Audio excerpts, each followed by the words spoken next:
కూడా స్పీచ్ ఇచ్చాను. కానీ ఈసారి చాలా ప్రత్యేకం. ఆంధ్రప్రదేశ్ దశని మార్చే పిఠాపురం ఎన్నికలు. ఇది మామూలు ఎన్నికలు కాదు. ఒక్కొక్క 25 సంవత్సరాలకి ఆంధ్రప్రదేశ్ భవిష్యత్తే కాదు, ఆంధ్రప్రదేశ్ భారతదేశంలోనే ఎంత బలమైన రాష్ట్రంగా తయారవుద్ది అనడానికి మొదటి బీజం పిఠాపురంలోనే మొదలవుతుంది.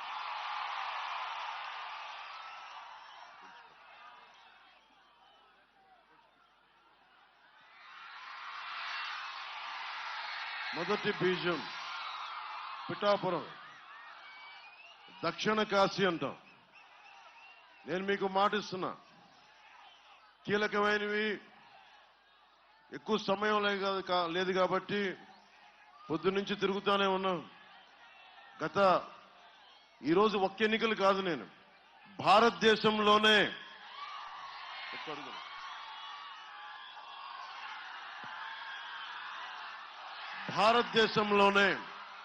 అందరూ కొంచెం ఇట్లా రండి, ఎక్కువ మంది కనిపించారు.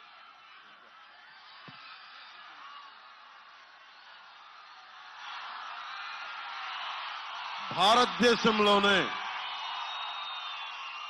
ఏ ఒక్కరూ కూడా ఒక పార్టీని ప్రారంభించి దశాబ్దం ఎమ్మెల్యేలు లేకుండా, ప్రజలు మన్ననలు పొంది, డబ్బు లేకుండా, ఏ మాత్రం రాజకీయంగా మనకి చట్టసభలో స్థానం లేకపోయినా మీ గుండెల్లో పెట్టుకున్నారు. కాబట్టి జనసేన ఈరోజు అందరికీ, ఒకరికి కాదు 5 కోట్ల మంది ఆంధ్రులకి, ఎక్కడ తెలుగువాడుంటే తెలంగాణ కాదు కర్ణాటక ఎక్కడున్నా సరే జనసేన 7 మనకి సిద్ధాంతాలని గుండెల్లో పెట్టుకున్నారు.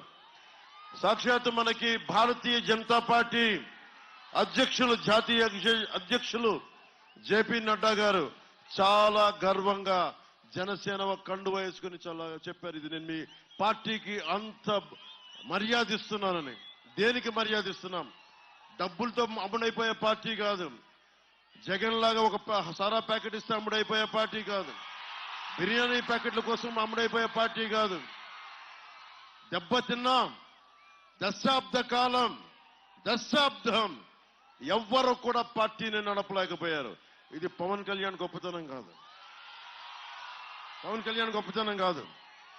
పవన్ కళ్యాణ్ గుండెల్లో పెట్టుకున్న ప్రతి వీర మహిళ, ప్రతి జన సైనికుడు, ఆశయాల కోసం నలిగిపోయే ప్రతి పౌరుడు, జనసేనకి ఒక్కరు కాదు, యునైటెడ్ కింగ్డమ్ దగ్గర నుంచి అమెరికా, యూరోప్, మీరు ఏ మూలకెళ్ళండి, భారతీయుడు ఈ దేశం ఇలా ఉండాలి, ప్రాథమిక హక్కులు ఉల్లంఘన కాకూడదు, జాతీయ భావాల కోసం పరితపించే ఒక సరిహద్దులోని ఒక సైనికుడు ఎవరైనా జనసేన సిద్ధాంతాలకి ఆకర్షితులై గుండెలో పెట్టుకున్నారు. నేను ఎప్పుడు గొంతెత్తినా ఒక కులం కోసం గొంతెత్తలా, ఎప్పుడు గొంతెత్తినా ఒక ప్రాంతం కోసం గొంతెత్తలా. మనిషి కష్టాల్లో ఉంటే గొంతెత్తాను. నా కులం అని చూడలా, నా ప్రాంతం అని చూడలా, నా భాష అని చూడలా, నేనేమి చూడలా, మనిషి కష్టాల్లో ఉన్నాడా లేదా అని చూశా. చాలా ఆవేదన ఉంది నాకు. నేను మనుషుల్ని విడదీయలేను. కులాల తాలూకు వెనుకబాటుతనాన్ని గుర్తించేవాడిని. కానీ కులాలని అడ్డం పెట్టుకొని నేను కులాలతోటి రాజకీయం చేసేవాడిని కాదు. ఇందాక గొల్లప్రోలకి వెళ్తే ఒక 12 ఏళ్ల బిడ్డను తీసుకుని నీకు ఏం కావాలనుందని, ఏ కులం అని తెలియదు నాకు, అడిగితే నాకు ఆర్మీకి వెళ్ళాలనుంది. మీరు హారతులు ఇస్తారు నాకు, అది నాకు బాధ్యత, నేను దాన్ని గర్వంగా ఫీల్ అవును. భగవంతుడికి ఇవ్వాల్సిన హారతులు అవి. మీరు ఏమి ఇచ్చినా సరే, దండాలు పెట్టినా సరే నేను ఒకటే పెట్టుకుంటాను, అన్ని జీసస్కి వెళ్ళాలి, అల్లాకి వెళ్ళాలి, శ్రీవల్లభుడికి వెళ్ళాలి, ఆదిశక్తికి వెళ్ళాలి, శివుడికి వెళ్ళాలి, విష్ణువుకి వెళ్ళాలి, 7 కొండల వాడికి వెళ్ళాలని కోరుకుంటాను తప్ప మీరు ఏమి చేసినా నేను అందరూ బాగుండాలని చేస్తాను. ఎందుకు దశాబ్ద కాలంగా నలుగుతున్నాం? ఎందుకు స్థాయిని తగ్గించుకొని, బలం ఉండి కూడా ఎందుకు తగ్గించుకున్నామంటే 5 కోట్ల మంది ప్రజలు గెలవాలి. అరాచకం రాజ్యాలు ఏలుతుంటే, గుండాయిజం రాజ్యాలు ఏలుతా ఉంటే ప్రతి ప్రజాప్రతినిధిని భయపెడతా ఉంటే ధైర్యం ఇవ్వాల్సిన సమయం ఆసన్నమైంది అనిపించింది. నేను మీకు చాలాసార్లు అందరికీ చెప్తా ఉన్నా, నాకు ప్రాణ భయం లేదు. రాజకీయాల్లోకి వచ్చినప్పుడే 24 గంటలే మనం చాలా సభల్లో కూడా చెప్పాను, సూర్యుడు నుంచి సూర్యుడికి 24 గంటల దూరం. మనిషి నుంచి మనిషికి, మనిషి నుంచి హారతిచ్చే మనిషికి, మనిషి నుంచి అక్కడున్న ఆడపడుచులకి, మనిషి నుంచి మనిషికి, ఇక్కడున్న ప్రతి ఒక్కరికి, మీ నుంచి నాకు 2 గుండెల దూరం, 2 గుండెలు. గ్రామం నుంచి సంగ్రామానికి ఎన్ని తుపాకుల దూరం అని నాకు ఇష్టమైన కవి శేషేంద్ర గారు అంటారు.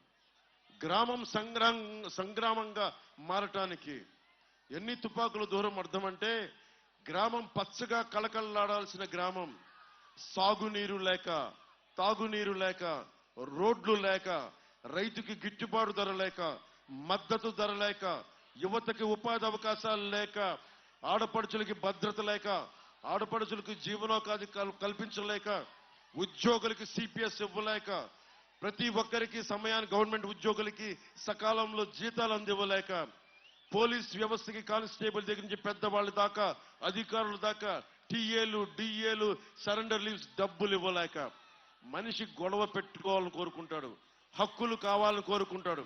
నా కండం, నా రక్తం మరిగించి కష్టపడి ఈ దేశానికి ఇస్తే నన్ను ఎవరు గుర్తించలేరు. కడుపు మండినోడు తిరుగుబాటు చేస్తాడు. అందుకే గ్రామం సంగ్రామం కావడానికి ఎక్కువ టైం పట్టదు. మన పిఠాపురంలోనే అడ్డగోలుగా మట్టిని తవ్వేశారు, చెరువుల్ని లోయలు చేశారు, గ్రావెల్ని తవ్వేశారు, ఉపాధి అవకాశాలు ఇవ్వలా, ఉద్యోగ అవకాశాలు ఇవ్వలా. మన కాకినాడ ఎస్సీజెడ్ దాదాపు 8,000 ఎకరాలు మన కాకినాడలోనే ఉంది.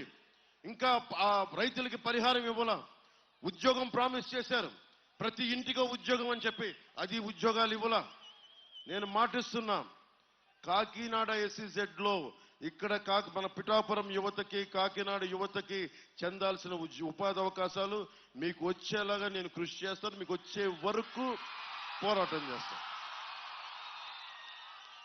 ప్రభుత్వం రాగానే ఈరోజు మనం ఎదుర్కొంది, ఈరోజు జగన్ భయపడుతున్నాడు. ఈరోజు జగన్ ఎలా చేశాడు? జగన్ ఈ రోజున ఒక్కడిని బతకనిచ్చాడా? ఒక్కడిని బతకనిచ్చాడా? ఇన్ని 5 సంవత్సరాలు ఎంతమందిని భయపెట్టాడు? వీధుల్లోకి రావడానికి భయం, రోడ్ల మీదకి రావడానికి భయం, నా హక్కులు ఉల్లంఘించబడ్డాయి అని అడగాలంటే భయం. ఈ భయాన్ని ఎవరు తీశాం? ఈ భయాన్ని ఎవరు తీశారు? జనసేన, జన సైనికులు, వీర మహిళలు రోడ్ల మీదకి వచ్చారు. పంచాయతీ ఎన్నికల్లో గెలుస్తామా ఓడుతామా లేదు, రస్తా ముందుకెళ్తుందా లేదా, నిలబడతామా లేదా, అది జనసేన నిలబెట్టింది.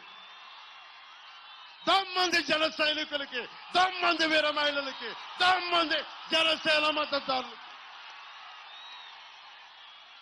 ఒకటే అనుకున్నాను, ఎప్పటికీ తీరదా, వైసీపీ గుండగిరిపోదా అంటే ఒకటే గుర్తుపెట్టుకోండి, రాహువు పట్టిన పట్టు ఒక సెకండ్ ఖండమైన లోక బాంధవుడు అసలు లేకుండా పోతాడా?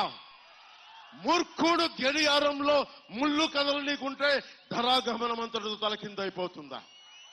కుటిలాత్మల కూటమికి ఒక త్రుటి కాలం జయం వస్తే విశ్వ సృష్టి పరిణామం